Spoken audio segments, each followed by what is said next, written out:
Greetings. Last week, the Akron chapter of the AAUP, which represents our full-time bargaining unit teaching faculty, approved with overwhelming support a new bargaining agreement. Earlier today, in a unanimous vote, the Board of Trustees also approved that agreement. I want to take a few minutes to discuss with you this important moment in the more than 150-year history of the University of Akron. The work of the union and the university negotiating teams over nearly 8 months required enormous energy, willingness to learn from one another, and most especially a deep shared commitment to this university and its future. While those observing from outside may have been inclined to see a university in turmoil during this time, those of us working together over the past months saw something very different. What we saw was a strong university, a university with grit, a university with a deep understanding of its history as an essential partner in this community, a university that at its core understands its obligations to the city of Akron and to the students that we serve. What we saw was a university that rose to meet the extraordinary challenges of our time, perhaps the greatest challenges we've ever faced. Great universities are not afraid to do what is hard at the most critical moments. Great universities look beyond their troubles to the bright future that lies ahead. The hard work that we have done together since April proves that the University of Akron is indeed a great university. The bargaining agreement that we've endorsed is more than just a labor contract. It represents an intentional effort by all of us to join together as students, staff, faculty, and administration to take on the most pressing challenges before us and to seize the many opportunities that await us. The agreement we've approved unites us in a number of important goals with a common resolve to work together to make this university even better. The agreement is built on a shared understanding of our financial circumstances, a promise of financial transparency, and a commitment to do what it takes to understand the complexity and dynamics of our situation. The agreement joins the entire institution together in the common goal of institutional growth. We will do this by working together, by being innovative, and most importantly, by celebrating and rewarding the extraordinary work of all members of our campus community.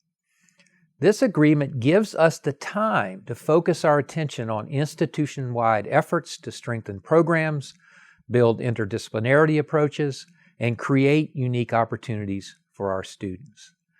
More than anything, this agreement demonstrates to this community and to those who consider joining us as students or partners that we have the resolve to overcome unique forces arrayed against us.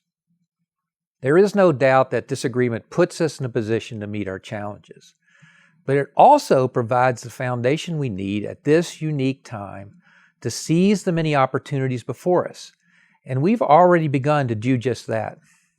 Prior to the onset of the pandemic, we began a process of strategic action planning to determine the immediate steps we would take to move the university forward. A faculty, staff, and student planning group issued a preliminary report, including a number of compelling ideas. Unfortunately, we had to suspend our consideration of those ideas in order to deal with the pandemic. Last October, the provost reinitiated the strategic action process.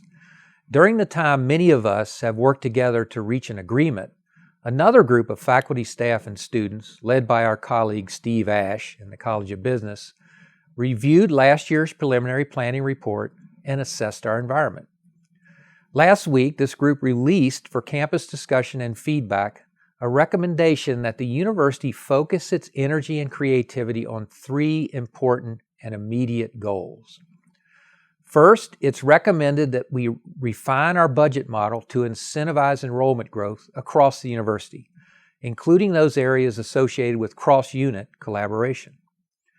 The goal here is to push precious resources closer to faculty and students and to encourage interdisciplinarity, for which the university has built a strong reputation. Secondly, using the lessons we've learned during the COVID-19 pandemic, We should strive to improve course delivery, academic success, and student learning, well-being, and satisfaction. This strategic action is at the very center of our mission as an opportunity-focused urban research university. The Faculty Senate's already had several very productive discussions about these goals and has approved changes in our rules to move this goal along. Finally, we should embrace the great variety of higher education needs in our region by developing a one-stop professional and continuing education office that consolidates and improves support for all non-credit initiatives. This strategic action recognizes the university's long-standing importance to the development of talent in a dynamic urban economy. The strategic working group also focused our attention on two very important long-term goals: to identify methods to ensure the well-being of our faculty, staff, and students, and to conceive of frameworks that will drive us to being an enduring university that anticipates and meets the needs of future generations of students. You've all been asked to provide feedback on these issues, and I hope that you will do so. With the approval of a new bargaining agreement that merges our common interests and commits us to transparency and understanding, and with a set of compelling short and long-term actions recommended to us by our colleagues, we now have a unique and precious opportunity to move forward together to quickly realize our vision as a world-class urban research university built on opportunity, service, and partnerships. Over the past year, the university has faced perhaps the most difficult challenges of its 150-year history. It would have been easy to have fallen victim to recrimination and blame. It would have been easy to simply refuse to learn, to change, or to trust. Instead, we chose courage, understanding, and acceptance. We chose to believe in the best of our institution, our students, and one another. There will no doubt be rough times ahead, but I believe we have learned how to transcend these difficulties and continue to move this university forward. I am so proud of this university and the people who have committed their lives to it. For every student who considers coming here for a college degree, for every one of our over 170,000 alumni who love this university, for every business or nonprofit organization considering partnering with us, for those members of this community who may have given up on us, I show you a university with uncommon resolve, grit, and love of place. On behalf of the University of Akron, I invite all of you to join us in the exciting work that lies ahead, for we cannot rise unless we rise together. Thank you all.